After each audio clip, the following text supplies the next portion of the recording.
దేవుని పిల్లలారా, మొదట దేవుని నీతిని రాజ్యాన్ని ఎతకండి, మీకు కావాల్సినన్ని ఆయనే చూసుకుంటాడు. పక్షిరాజువై నీ రెక్కలపై మోసితివే, నీవే నా తండ్రివై నా బాధ్యతలు భరించితివే. పక్షిరాజువై నీ రెక్కలపై మోసితివే, నీవే నా తండ్రివై నా బాధ్యతలు భరించితివే.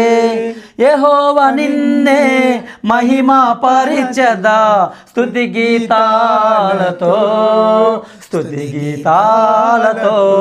యెహోవా నిన్నే మహిమా పరిచెదా స్తుతి గీతాలతో, స్తుతి గీతాలతో. అత్యున్నత సింహాసనముపై ఆసీనుడా, దేవదూతలు